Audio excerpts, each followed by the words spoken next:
Princess Peach was an amazing game. And if you don't want to see any spoilers in this review, I would suggest to you to click off right now. Otherwise, let's dive in, people.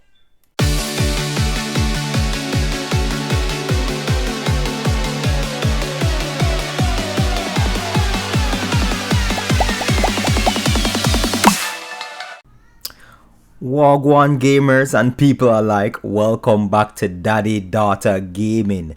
I am one of your hosts, Kermani. Amy's not with me today and she hasn't been playing video games in a while. She's been focused on other things, which is why you haven't really seen any videos of her playing. I do have archives of her playing Sonic, which is the game that she plays the most, but that's not what we're here to talk about, is it? We're here to talk about Princess Peach. Yo, people, that was a amazing game. That wasn't a very amazing game. That went way better than I expected the game to go. Yo, it exceeded a lot of my expectations of what the game was going to be. And I'm being honest about that, yo. The thing exceeded my expectations of it. Right? So let's dive into it. So Princess Peach is not it, you couldn't really just call it a side scroller alone. And the thing about it is that it's so diverse as a game that you can't help but play it more. And I haven't felt this way about a Nintendo game in a while. I've felt this way about indie games. And even, like I said before, like Tears of the Kingdom, the only reason why I finished Tears of the Kingdom is because of the story. And that's me as a person. I love to play games for the story. I love to see where the story is going. I love to see where the character, how he's building, what he's going to. And it was to be really, truly and honest about this. In terms of Tears of the Kingdom, I know a lot of people love Tears of the Kingdom, but Tears of the Kingdom, Ganon, the last fight was a big letdown to me. A huge letdown in terms of the fight, in terms of the cinematic, in terms of everything that I expected that last battle to be. Man, I felt like the battle that was before him, where you were finding the hordes and the hordes of demons and stuff, that was more exciting to me than the last battle with Ganon. Anyway, back to Princess Peach. I've not seen a Princess Peach game do what this game has done. And this game has basically opened the door for titles, more games for Princess Peach. And I was a huge fan of Princess Peach since Mario 2 on Nintendo, when she could like float for a couple of seconds before coming to the ground. And then I was even more of a fan of her when she came to Smash Brothers Melee. And I loved playing as her. I loved playing as Peach in Smash Brothers Melee, using the golf club, bloop, picking up the turnips, bloop. So, and then using her butt to bounce people off the stage. And if you don't know what I mean, look up Smash Brothers Melee, her forward B attack. Right? And then you'll definitely know exactly what I'm talking about.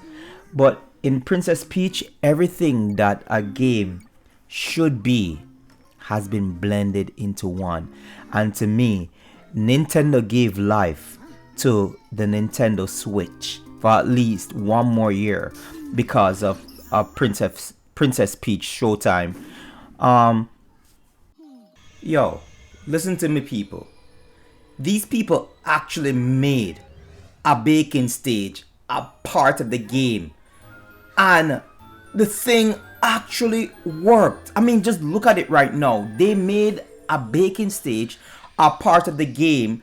and you weren't turned off by it. You didn't feel angry because, oh my goodness, I have to deal with this whole baking stage again or stuff like that. I actually had a lot of fun baking, like not even just baking, just like decorating cakes and baking cookies and stuff like that, and giving them to the enemies for them to, like, you could say that you're kind of like, I can't say the word that you're doing with what, putting substances in the cookies for these people to pass away, but that's practically what you're doing to your enemies. You're giving them, laced cookies, and that's what happened to them anyway. But they managed to put something like this in a serious game as Princess Peach Showtime, and it worked.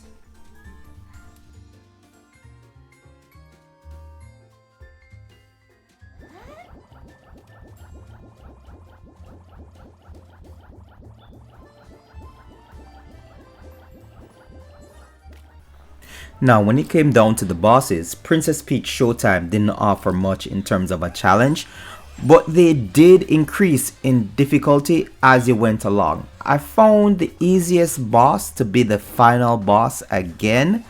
The last boss of a game shouldn't be the easiest boss. It should be the boss that you're practically throwing down your controller for each and every time they basically, defeat you, and you have to think about a strategy on how to beat them. But I beat the final boss in one go, and that says a lot about the game's difficulty. I believe the Spot Lion, which was the boss before this boss, was way harder than, Madame Grape. But overall, I really loved this game. I really enjoyed it. And Amy was playing it a while ago downstairs. She had a little bit of difficulty getting past, her very first stage as well, because she doesn't play games like these. She usually play like her Sonic games, which are much easier for her to just like pick up and go. But Princess Peach Showtime has opened the door to me, in my opinion. It has opened the door for Princess Peach, for her to see a lot more games. It was a very diversified game in terms of, the transformations and, different things for her to do. It was never stale. There was never a dull moment while playing that game. And I really and truly am looking forward to more Princess Peach games. Anyway, that's it for now, my friends. If you like the content, don't forget to hit the like button, subscribe, share the video, and like I said before, if you're feeling generous, the Cash App is in the description. Peace, people. I am out.